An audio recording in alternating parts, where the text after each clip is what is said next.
Vamos lá então, né? Segunda-feira. A gente tem mais dois novos temas aqui para aprender, usando o treinamento por questões do hard work, né? Eu já fiz os temas de revisão e agora estão sendo sugeridos quatro temas de revisão por dia. Já é bastante coisa e dois temas novos, né? E a gente está pintando aqui o nosso mapinha aos poucos. E vamos, aos pouquinhos a gente vai pintando ele cada vez mais. Minha voz está bem estranha no vídeo. Ontem eu fui jogar handball e eu grito bastante no jogo. E acabei ficando sem voz. Mas acho que dá pra entender aí tudo que eu tô falando. Tomara que dê pra entender tudo que eu tô falando. Vou colocar o lo-fi aqui, baixinho, no volume baixo, pra não atrapalhar também. E vamos lá, né? Dois temas novos para aprender.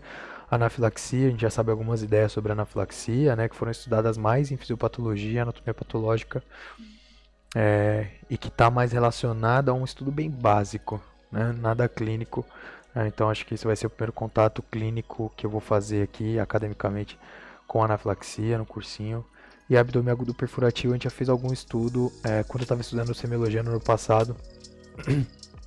Então já entende algumas ideias clínicas relacionadas a exame de imagem, relacionadas à suspeita, diagnóstico do abdômen agudo perfurativo, né, da peritonite que vai ser encontrada nesse caso. Então vamos abrir aqui, anafilaxia vai ser nosso primeiro tema. E aí a gente tem os objetivos, né, reconhecer o tratamento de primeira linha para anafilaxia, os fármacos adjuvantes, imagino que seja adrenalina, na esmagadora maioria dos casos, identificar o quadro de anafilaxia e distinguir de urticária e angioedema isolados, né? Provavelmente a gente vai ter mais manifestações sistêmicas aí na anafilaxia relacionadas ao choque anafilático de fato com perda de fluido para o terceiro espaço. São 5 perguntas. A gente vai começar. O adolescente comparece à unidade de atenção primária com queixa de manchas avermelhadas pruriginosas difusas de surgimento há cerca de 2 horas. Evolui há 2 dias com febre baixa, coriza hialina e tosse seca. A mãe informa que está fazendo uso de lambedor e de pirona-gotas para melhorar os sintomas e que o filho encontra-se ansioso porque necessita estudar para uma prova no colégio. Adolescente, né, tem mais de 11 anos aí. Relata que já apresentou outros episódios em que inchou o lábio superior e olho direito com antitérmico. Ao exame, placas eritematosas demasiadas, predominantemente em tronco e membros superiores. Frequência respiratória de 16 respirações por minuto. Pulso de 82 batimentos por minuto. Pressão arterial 110 por 70. E ausculta cardiorrespiratória sem anormalidades. Com a medicação deve ser utilizada inicialmente para tratamento dos sintomas. Então, qual que é a ideia aqui, né? Como é que a gente segura esse quadro da criança? Eu imagino que a gente esteja de frente aí com choque não com choque anafilático, né, mas com início de anafilaxia. Mas eu não sei exatamente em quais graus a gente deve usar cada medicação, né? Não conheço as especificidades clínicas. Eu vou andar para o caminho de epinefrina aqui, mas mais para aprender mesmo. E era loratadina. Vamos dar uma olhada no comentário. Muito cuidado com isso. Isso não é anafilaxia. A anafilaxia, por definição, apresenta envolvimento de pele e mucosa, como urticária e angioedema são comuns, embora possa estar ausente em até 15% dos casos. E envolvimento sistêmico, né? Esse é o grande ponto aqui, né? E aí, aqui a gente não tem hipotensão, a gente não tem elevação da frequência respiratória por causa do choque, né? É grande característica e é o que confere gravidade cardiovascular, respiratória e gastrointestinal. Dentre as manifestações sistêmicas, podemos ter respiratório, disfonia, rouquidão, estridor, sibileia, dispneia e sibilos, né? Estão sendo representados aí pelo edema de glote, epiglote, provavelmente, né, do trato respiratório superior. E aí, cardiovascular, síncope, hipotensão, choque, gastrointestinal, vômito e dor abdominal. O quadro da questão carece de envolvimento sistêmico, trata-se meramente de urticária, que está sendo desencadeada provavelmente pela medicação que ela está passando para ele, né? O de pirona-gotas aqui. Ou lambedor, eu não sei exatamente o que é lambedor. Está fazendo uso de lambedor. Vamos dar uma pesquisada aqui para a gente entender melhor o que é. Fazendo uso de lambedor, preparados caseiros de xaropes, lambedores. Não é recomendado nenhum tipo de xarope caseiro com produtos. Como preparar um lambedor? Xarope caseiro, né? Dessa forma, a recomendação é usar antihistamínico como loratadina. Então é isso aí que esses vão ser os caminhos que a gente vai fazer, né? Quando for uma afetação mais leve, mais semelhante à urticária, sem afetação sistêmica, a gente vai fazer uso de loratadina ou de algum antihistamínico. E quando for uma afetação aí sim mais grave, com uma afetação sistêmica mais relevante, né, com hipotensão, por exemplo, elevação da frequência respiratória, a gente vai acabar por usar a epinefrina aí, provavelmente. Anafilaxia é uma condição clínica imunoalérgica súbita apresentada por alguns indivíduos quando expostos a determinados alimentos, medicamentos, picadas de inseto e fatores físicos e que pode acarretar a situação ameaçadora para a vida. Acerca da anafilaxia, é correto afirmar: o acometimento cutâneo pode manifestar-se como urticária, eritema multiforme, angedema, sem acometimento de mucosas. Acredito que deva haver acometimento de mucosas aqui, né? E aí por isso não tá legal aqui essa primeira afirmação, talvez. Tratamento de primeira linha inclui epinefrina intramuscular, corticosteroides, oxigênio e infusão de cristalóide. Eu não sei se é recomendado tudo isso aqui. C. Pacientes com antecedentes pessoais de asma não apresentam fator de risco maior para desenvolver anafilaxia. Imagino que sim, né? O paciente que já tem antecedente pessoal de asma provavelmente já tem a hipersensibilidade, porque esse é um mecanismo fisiopatológico. Dentre as causas podemos citar oleaginosas, corantes, AS, penicilinas, picadas de formiga e vespas, alérgicos vacinais e transfusão de hemoderivados. Eu acho que aqui a transfusão de hemoderivados eu não sei se entra, né?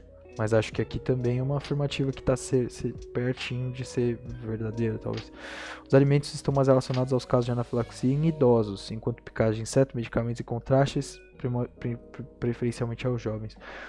Acredito que não, né? Alimentos estão relacionados aí bastante aos jovens também. E aí acabei por responder a certa, né? A letra D aqui. Vamos dar uma olhada no comentário.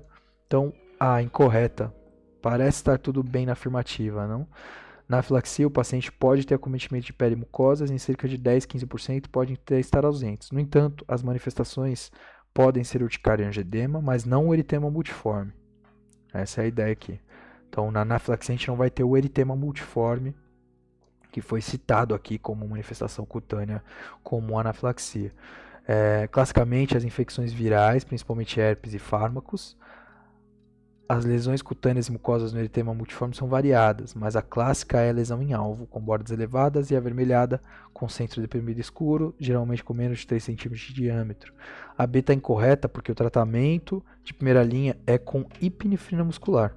Né? Corticoide e histamínico carece de evidência, embora sejam usados por muitos como terapia adjuvante. Né? Mas as ideias aqui então eu identifico um choque anafilático, vou fazer o tratamento com epinefrina intramuscular. Né? Esse é o meu objetivo aqui. C, incorreta. Ainda que não seja obrigatório, a presença de atopia, asma, rinite, dermatite atópica aumenta o risco de anafilaxia. Isso aqui era muito claro. D, correta, né? Que foi a que a gente respondeu. Dentre as causas podemos citar essas todas aqui que foram citadas, inclusive transfusão de hemoderivados. E incorreta, nos idosos as causas mais relatadas são fármacos e venenos de insetos. Né? E foi dito ali que eram os alimentos. Vamos seguir. Então, menina de 6 anos de idade levada ao pronto-socorro por quadro de desconforto respiratório de início súbito, notado há 20 minutos. A criança estava a um passeio no zoológico e, logo após uma pausa para o lanche, quando a criança comeu amendoim, foi notado que começou a apresentar vômitos e dor abdominal, né? Seguida de queixa súbita de falta de ar. Então, com certeza aqui a gente tem, né, a partir daqui, tem uma descrição bem clássica aqui de um caso de anafilaxia. Nega episódios prévios semelhantes. Então, ela comeu amendoim nas primeiras vezes, a primeira vez talvez, e aí na segunda vez a gente já tem o contato com bastante IgE formada e um contato desenvolvendo hipersensibilidade do tipo 1, se não me engano, né? No exame clínico, a criança encontra-se sonolenta, com ausculta pulmonar com estridor inspiratório, com tiragem subdiafragmática presente, frequência respiratória de 40 e saturação de 91 em ar ambiente. Ao exame abdominal, dor à palpação difusa, mais intensa epigastro, sem massas ou visceromegalia, sem sinais de tensão peritoneal. Frequência cardíaca de 160, bem alta. Pressão arterial tentando em choque aqui mesmo. Tempo de enchimento capilar 4 segundos. Tá bem longo aqui. E restante do exame clínico normal. Qual que é a conduta para o caso? Epinefrina intramuscular. Então essa é a ideia aqui. Essa é a ideia aqui do que a gente vai fazer, né? E o tratamento deve ser feito imediatamente com adrenalina intramuscular. A via subcutânea tem absorção irregular e a via intravenosa associa-se a efeitos adversos importantes, provavelmente taquicardia aqui. Uma taquicardia importante aqui, que vai levar aí à falha. Uma criança de 7 anos, uma hora após ter ingerido pastel de camarão, iniciou com dor abdominal, prurito e sensação de calor na face. Foi conduzida à unidade de emergência por apresentar edema palpebral, urticária em tronco e abdômen, tosse seca, sensação de aperto na garganta e cansaço. Esse paciente deverá receber imediatamente. Então ela está tendo aqui sensação de aperto na garganta, né? Mas eu não tenho um exame físico tão rico, né? E aí, vai ser o quê? Vai ser o que? Adrenalina intramuscular ou loratadina via oral, né? Ela tá com sinais de afetação sistêmica, sim. Ela teve vômitos, né? Dor abdominal, na verdade. Só dor abdominal. Tosse seca, sensação de aperto na garganta e cansaço. Vai ser loratadina via oral ou adrenalina? Eu já faz a adrenalina aqui, já corta de uma vez. Eu vou dizer loratadina, mas era adrenalina mesmo. Nos é apresentado o quadro escolar de 7 anos que após uma hora de ter ingerido pastel de camarão evoluir com dor abdominal, prurito, sensação de calor na face, edema palpebral, urticária difusa, sensação de aperto da garganta e desconforto. Então a síndrome caracterizada pelo início agudo, após a exposição a possível alérgeno, alimentos e tal, caracterizada por pelo menos dois dos 4 grupos de sintomas escritos a seguir. Então a gente vai olhar para os sintomas mesmo, né? Eu vou olhar para os sintomas e estabelecer. Os sintomas vão ser suficientes para estabelecer para mim essa afetação sistêmica e eu não preciso exatamente ali de dados do exame físico como frequência respiratória, tensão arterial e frequência cardíaca, né? Então quadro cutâneo, urticária, prurido e eritema, comprometimento respiratório, dispneia, sibilância, estridor laríngeo, e aqui essa mão que ela vai levar provavelmente ao pescoço, né? Comprometimento abdominal, vômito, diarreia, dor abdominal ou cardiovascular, choque, hipotensão e síncope. Configuram a anafilaxia, que é uma grave reação alérgica. O manejo deve ser imediato com a administração de adrenalina via intramuscular na face anterolateral da coxa, além de suporte clínico otimizado e remoção da causa o quanto antes, né? Interrupção de fármaco corrente, por exemplo. Logo, a resposta alternativa é. E sobre o tratamento da anafilaxia, é correto afirmar que corticosteroides devem ser utilizados para alívio? Não. O uso de epinefrina deve ser postergado? Não. Difeneramina, medicação de escolha para alívio de estridor, hipotensão, sibilos e sintomas gastrointestinais? Acredito que não, mas pode ser que sim. Glucagon pode ser utilizado em pacientes refratários à epinefrina, caso haja uso recente de beta-bloqueador. Inalação com beta-2 agonista é o tratamento de primeira linha para redução do edema de vias aéreas superiores. Eu acho que eu vou responder essa do glucagon aqui e tá correto, né? Agora vamos entender aqui melhor o mecanismo do glucagon. Alternativa D aqui foi a correta. Pacientes em uso crônico de beta-bloqueador podem ser refratários à adrenalina com hipotensão persistente. Nesse caso, podemos utilizar o glucagon. Eu gostaria, na verdade, de entender um pouco melhor aqui esse mecanismo que entender de maneira mais objetiva aqui esse mecanismo em que o glucagon vai acabar por agir. Então eu vou deixar aqui para fazer uma pesquisa, né? Glucagon na anafilaxia. Vou fazer uma pesquisada um pouco mais a fundo, mas gostaria de entender aqui quais são as ideias aqui. Olha aqui, glucagon é um medicamento de escolha, pois seus efeitos inotrópicos e cronotrópicos positivos independem dos receptores beta-adrenérgicos, revertendo os graves sintomas da reação anafilática como hipotensão e bronquiespasmo. Tá bom? Né? A afirmativa que deixa claro aqui quais são as ideias, só que eu quero agir via adenilciclase, mas eu quero fazer um estudo um pouquinho mais profundo em relação a esse tema para poder entender melhor aqui. Mas é isso, né, basicamente, né? Paciente refratário à epinefrina via intramuscular, a gente vai fazer o uso de glucagon, não sei se é intravenoso ou intramuscular, acredito que talvez seja intravenoso mesmo. Provavelmente seja intravenoso. Então vamos pegar aqui, né, o nosso nosso PDF aqui de anafilaxia. Salvar no desktop. E tem a aula aqui, né? Na verdade, aqui é tudo duplicado, né? A aula aqui. Até o código é igual. Final 10 aqui. Esse aqui, final 41. Final 41, final 41. Esse aqui é o mesmo. Cliquei aqui, mostra pra mim que é o mesmo. Depois a gente vai assistir a orientação do professor aqui em relação a esse tema. Provavelmente ele não vai discutir pra mim, não vai trazer a discussão aqui o mecanismo do que é utilizado, né? Reconhecer o tratamento de primeira linha de anafilaxia e os fármacos adjuvantes. Tu se sente capaz de explicar as habilidades abaixo? Não, né? Ainda não. Gostaria, inclusive, de elucidar melhor essas ideias com relação ao uso do glucagon e identificar o quadro de anafilaxia e distinguir de urticária e angedema isolados. Eu gostaria de responder que não também, acho que é melhor eu refazer essa revisão quanto antes para treinar, testar um pouco melhor, né? Eu errei 2 de 5 num tema que é relativamente fácil. 7 perguntas agora sobre abdômen agudo perfurativo. A gente está com 16 minutinhos ainda. Reconhecer o quadro clínico e imagem do abdômen agudo perfurativo, acredito que sim aqui. E indicar tratamento cirúrgico para os casos de abdômen agudo perfurativo e conduta cirúrgica adotada na úlcera perfurada.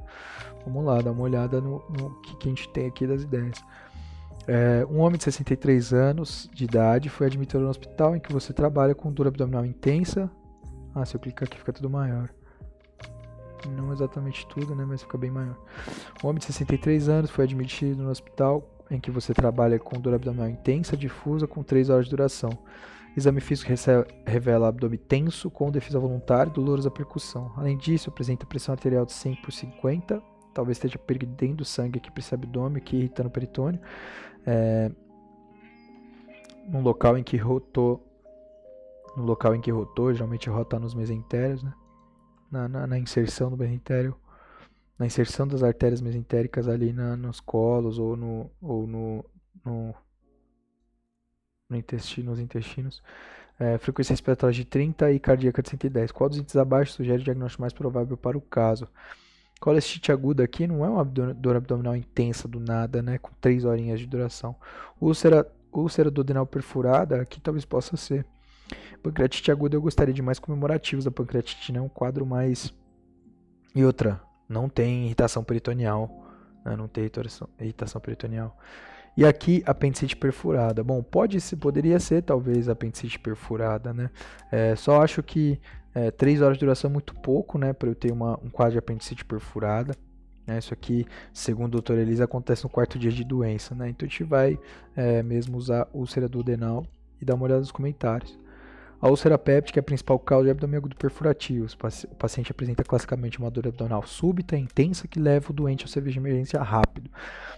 Ao exame físico, o paciente apresenta dor abdominal intensa, a palpação difusamente, com sinais de peritonite difuso, compressão brusca positiva em todo o abdômen, né, Gneodemusse, podendo haver abdômen tábua. Sinal de Joubert pode estar presente, que é a perda da maciez hepática. Eu vou lá bater e, como está perfurado, tem ar entre o diafragma e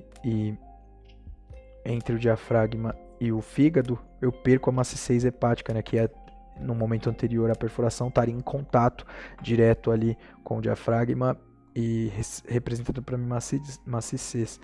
O raio-x de tórax em pé fecha o diagnóstico, mostrando o pneumoperitônio, inclusive ar abaixo do diafragma.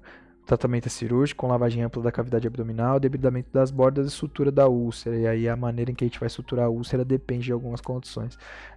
Aqui, o raio-x de tórax em PA, ele vai ser feito em qualquer abdômen agudo, né? Então, suspeita de abdômen agudo e tal, como é que eu manejo abdômen agudo? Eu vou fazer certos exames laboratoriais, vou fazer gasometria, vou fazer alguns exames para descartar alguns diferenciais, mas vou fazer a rotina de abdômen agudo, né? A rotina radiológica de abdômen agudo com raio-x de tórax,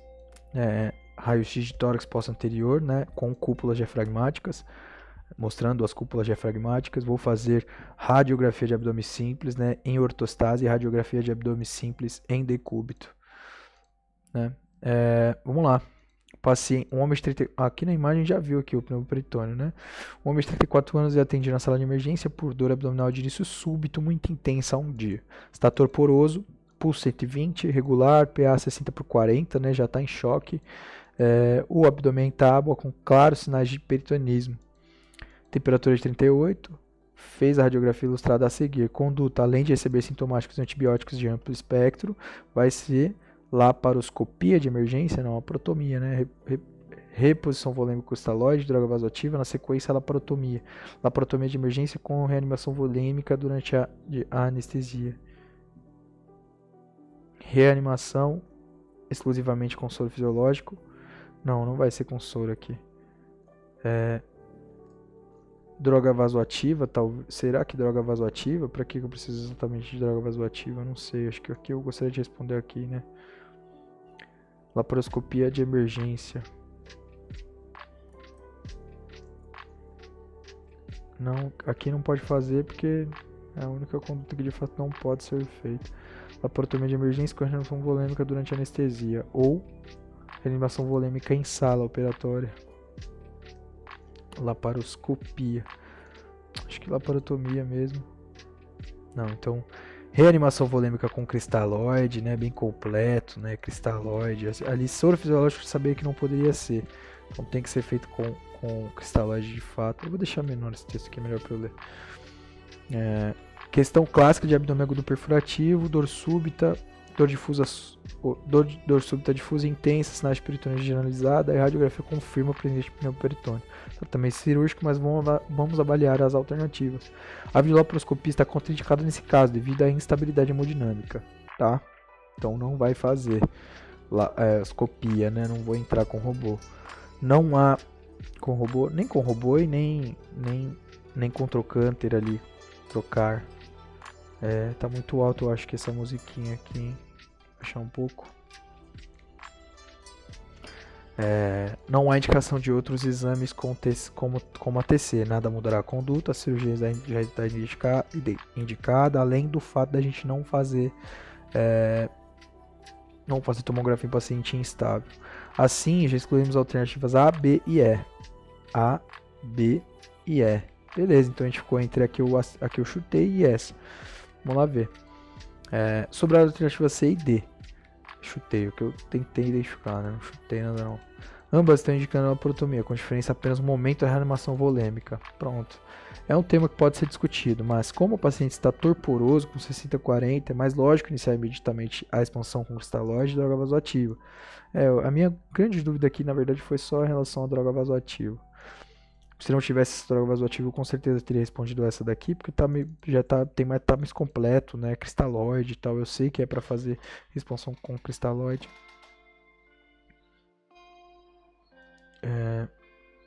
Onde que ele excluiu a E aqui?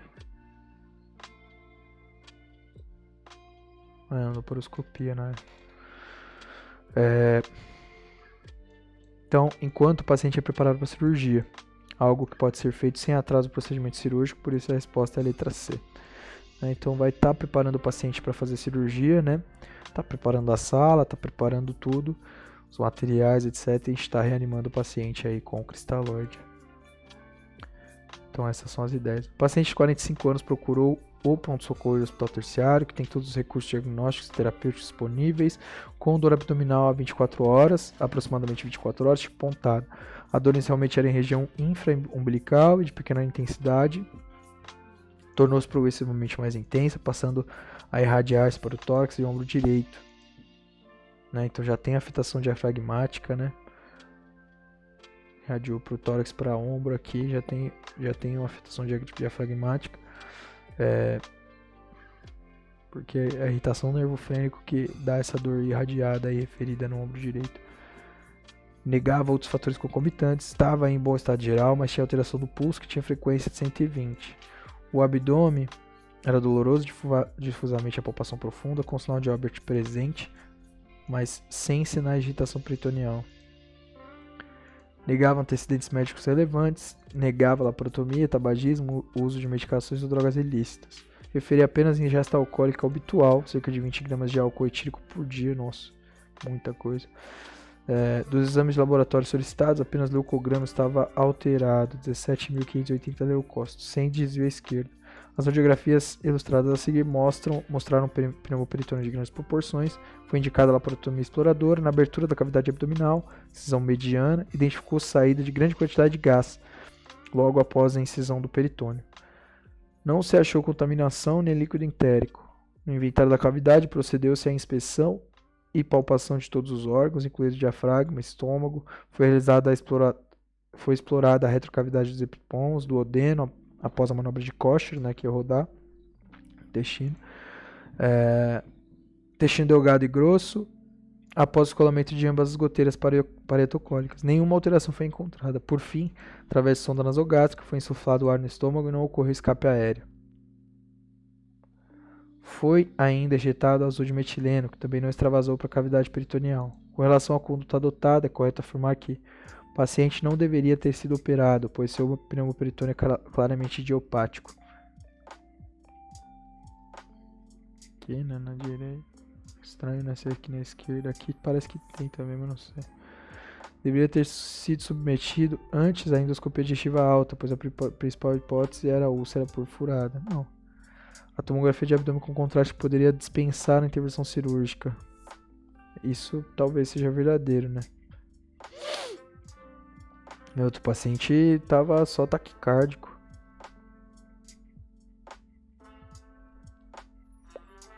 A conduta foi correta, uma vez que os riscos inerentes ao procedimento não suplantaram os riscos de se deixar possível causa de pneumoperitônio sem tratamento.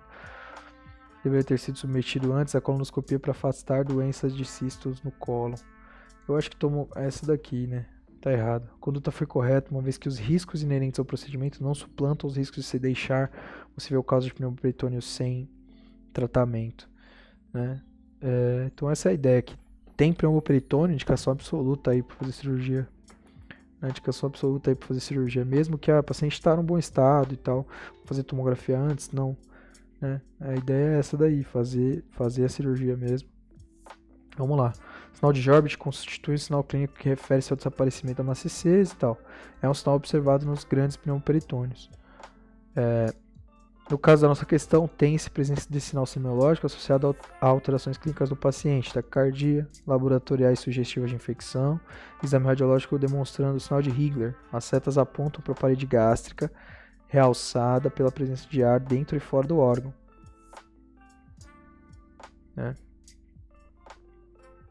Tem o ar que empurra aqui a parede gástrica e tem o ar dentro do órgão, né? No raio-x de tórax, além de pneumoperitônio livre, no raio-x de abdômen em posição ortostática.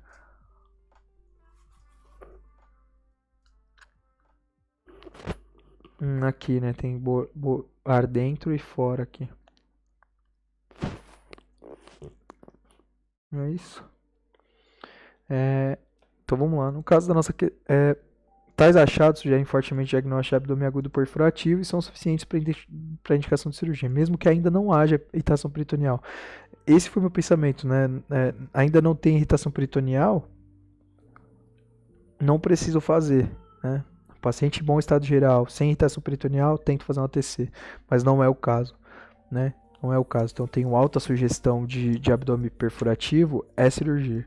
Em relação à tomografia, poderia auxiliar na definição diagnóstica etiológica ou descartar diferenciais, mas teria uma indicação se o raio-x fosse inconclusivo. Diferentemente deste caso, onde já constatamos o pneumoperitônio e assim o diagnóstico sindrômico de abdômen agudo perfurativo, embora não sabemos a causa. Então, reafirmo mais uma vez, a presença de pneumoperitônio já é suficiente para indicar cirurgia, por inferir uma alta probabilidade de perfuração de víscera oca. Não podemos comer bola, como dizemos, ou seja, deixar sem tratamento um órgão perfurado, pois isso aumentaria a mortalidade. Portanto, pneumoperitônio é indicação de cirurgia sempre. Vamos lá então, essa é a ideia, né? Vamos ter isso em mente sempre. Homem, 42 anos, há 2 dias apresenta dor abdominal epigastrio, moderada intensidade, que há 3 horas tornou-se muito intensa, cometendo todo o abdômen. Então, uma úlcera gástrica aí, moderada intensidade, provavelmente, né? Uma úlcera gástrica, moderada intensidade que perfurou. Ou duodenal também, né? Apresentou alguns episódios de vômito após intensificação da dor. há uma semana foi submetido a hérnia rafinguinal e está usando anti-inflamatórios não esteroidais desde então. Então foi isso aqui, né? O uso do Zainês acabou por causar uma úlcera gástrica perfurada. Ao exame físico, apresenta-se em regular estado geral, temperatura axilar de 37,1, frequência cardíaca de 90, frequência respiratória de 18 incursões por minuto, pressão arterial 150 por 100, abdômen tenso e difusamente doloroso à palpação com piora da dor e a descompressão brusca. Geral, né? Sinal Gueneldemúcia. Os exames laboratoriais disponíveis são hemograma, hemoglobina 13,5, plaqueta 190, glóbulos 10.000, normal, bastonete, segmentado 75, linfócitos 20%, monócitos 2, eosinófilos 1, basófilos 1, amilase de 203. A radiografia pode ser visualizada abaixo, com a melhor opção para a condução nesse caso. Então aqui está marcado para nós o pneumoperitônio aqui, né? Tá 1 grau leve, mas há pneumoperitônio. E há pneumoperitônio indicar tratamento cirúrgico, preferencialmente por via laparoscópica. Aqui não dá para saber, né? Prescrever analgesia, encaminhar o paciente para reavaliação pelo cirurgião que operou a hernia inguinal. Não, encaminhar o paciente para o cara com a hernia inguinal, isso aqui é letivo. Tratamento com analgesia, jejum e hidratação. Eu vou seguir as ideias da leitura que a gente fez na última. E é isso aí mesmo. Indicar tratamento cirúrgico preferencialmente por via laparoscópica. Agora, essa opção aqui de fazer via laparoscópica é o que chama um pouquinho mais de atenção, né? Mas o que a gente pensou aqui é o que a gente pensou, né? Tem pneumoperitônio raio-x, história do uso de anti-inflamatórios não esteroidais é o que tá embasando bem aqui a nossa suspeita da úlcera. Ai, eita, saúde. Com tais evidências não resta dúvida quanto à abordagem. É LAPA, ou seja, cirurgia. Pode ser por via convencional ou laparoscópica. Resposta correta, item 3. É importante o médico solicitar o técnico de radiologia para realizar tal janelamento. Vamos ver aqui. No entanto, a ausência de primeiro peritônio não exclui, visto que pode ocorrer no bloqueio da área perfurada.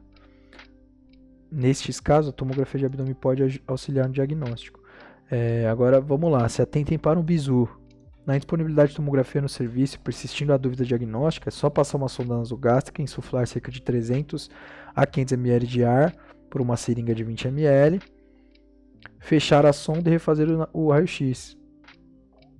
Essa medida tem o objetivo de sensibilizar o método diagnóstico, uma vez que a distensão gasosa gástrica pelo ar injetado pode levar ao extravasamento forçado para o peritônio, uma pequena perfuração previamente tamponada, criando um pneumoperitônio. Então, se estiver furado, e vai estar furado mesmo, próxima vez que o paciente comer, por exemplo, o quadro dele vai ficar muito pior. A gente tenta fazer esse teste aí, passa uma sonda nasogástrica, infla, né, e vê se vaza. Interessante, bem interessante mesmo. Parece uma invasão muito grande, né? Mas depois que a gente lê aqui que a invasão que esse tipo de invasão é feita e que ela faz sentido, a gente entende que ela é embasada, que já foi testada e que há indicação para fazer isso. Homem de 39 anos, tabagista hipertenso, é operado por abdômen agudo perfurativo. No intraoperatório é achado uma úlcera perfurada em antro gástrico com 2 cm de diâmetro e peritonite purulenta difusa. Abdômen agudo perfurativo. Sutura da úlcera e epipomplastia, antrectomia com vagotomia seletiva, gastrectomia 2 cm de diâmetro no antro. Antrectomia com vagotomia troncular. Vagotomia seletiva aqui na antrectomia. Achada a úlcera perfurada em antro gástrico com 2 cm de diâmetro. Então, sutura da úlcera e epipomplastia. É obrigado a fazer essa epipomplastia aqui. Antrectomia com vagotomia seletiva. Tirar o antro gástrico, né? 2 cm de diâmetro é grande, né? Gastrectomia parcial com reconstrução em Y de Hooks. Gastrectomia subtotal e reconstrução a BIORT 2. Acho que eu gostaria de dizer BIORT 2 aqui ou antrectomia, vamos ver. Não, era só sutura e epipomplastia. Dá uma olhada aqui, né? É difícil, né? Conduta cirúrgica aqui. Tem que ter bastante. Tem que ter um certo. Bom, tudo tem que ter um certo conhecimento, um bom conhecimento, né? Então vamos dar uma olhada aqui, em como vai funcionar essas ideias. Nesse caso, já temos diagnóstico de abdômen agudo perfurativo por úlcera. A conduta na úlcera péptica perfurada será a realização de ulcerorrafia e PET de epiplom com manobra do borracheiro posterior. Não conheço essas manobras, tem que estudar aqui melhor essas ideias. Tratamento definitivo da úlcera será com o inibidor da bomba de prótons e erradicação da H. pylori. Provavelmente, né? O que está acontecendo em antro, provavelmente a gente tem aqui infecção por H. pylori, e essas são as ideias. Hoje em dia, a necessidade de tratamento cirúrgico da úlcera com antrectomia e vagotomia troncular, reduzindo a acidez é muito raro. Mas atenção, estamos falando de úlcera péptica. Caso a suspeita seja de câncer gástrico ulcerado, a conduta aí sim, né? Ressecção da lesão, gastrectomia, algum tipo de reconstrução, ou Y de Hooks, ou BIROT 2. E aí eu refaço o trânsito, basicamente, né? Quando vamos suspeitar de câncer gástrico perfurado? Lesões muito grandes, posições atípicas, fora da pequena curvatura, como no fundo, grande curvatura e parede posterior. Então essas vão ser as ideias aqui para a gente tomar a decisão de fazer BIROT 2 ou Y de Hooks. Então aqui ia ser só uma sutura da úlcera e corrigir o epiplom, né? Como eu vou abrir ele, por ser no antro gástrico, eu vou abrir ele e aí eu vou ter que fazer uma correção. Só que, para ficar mais claro, tratamento definitivo da úlcera e tal. Hoje em dia, a necessidade de tratamento cirúrgico da úlcera com antrectomia e vagotomia troncular, reduzindo a acidez, é muito raro. Né? Eu lembro dessa ideia aqui que me foi passada em algum momento, de fazer vagotomia ou troncular ou vagotomia seletiva para poder diminuir para poder diminuir a secreção de acetilcolina naquela região e para poder diminuir a secreção gástrica, né, no segundo momento também naquela região. Lembro de ver questões, não sei se questões, mas lembro de ter estudado algo nesse sentido. Mas alguém devem ter começado a fazer suturas simples ali na úlcera, sobretudo nessa posição, né, 2 centímetros no antro, e percebeu-se que funcionava ao invés de tirar o antro fora, né, perder um esfíncter basicamente, né, um esfíncter que tem função de controle de quimo muito importante. E então suturar a úlcera e manter ele mesmo suturado aparentemente é melhor do que arrancar o antro fora aí pela função que ele tem. O paciente de 32 anos está internado em decorrência de recidiva de crise de colite ulcerativa. Vamos lá, recidiva de crise de colite ulcerativa, né? Abre o colo, vaza gás, vaza sangue. Está em uso de corticoide endovenoso em altas doses, ciprofloxacina e metronidazol parenterais, e há um dia foi iniciada a ciclosporina. Então essas ideias aí de usar ciprofloxacina e metronidazol geralmente é para fazer cobertura de vários, ou uma cobertura de amplo espectro no abdômen, né?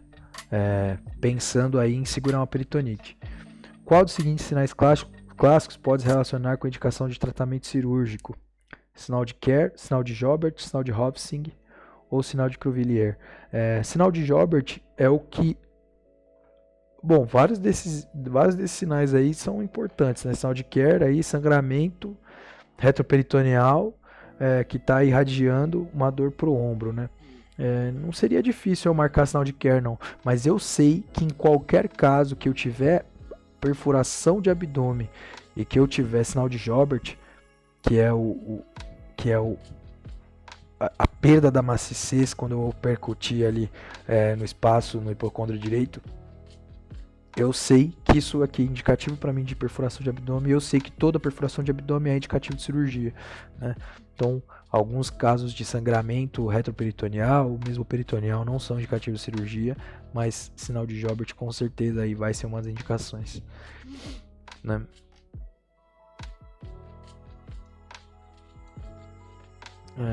E aí, última perguntinha, né? Um jovem de 19 anos de idade procurou o pronto-socorro com história de 10 horas de náuseas, vômitos e fortes dores no peito, sintomas que haviam iniciado depois de ele ter comido um pedaço de pizza. Foi realizado exame contrastado, identificou perfuração esofágica. No caso clínico precedente, entre as opções a seguir, o melhor tratamento é cirurgia aberta com reparo cirúrgico primário, colocação de prótese por via endoscópica. Não, eu preciso abrir para limpar. Prescrição de sonda nasogástrica de observação, nunca. Cirurgia imediata com ressecção esofágica e interposição gástrica.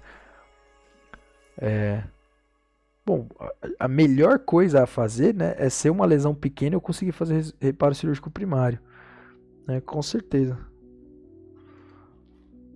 Localização mais comum da ruptura na parede posterolateral esquerda, terço inferior do esôfago, 2-3 centímetros antes da junção.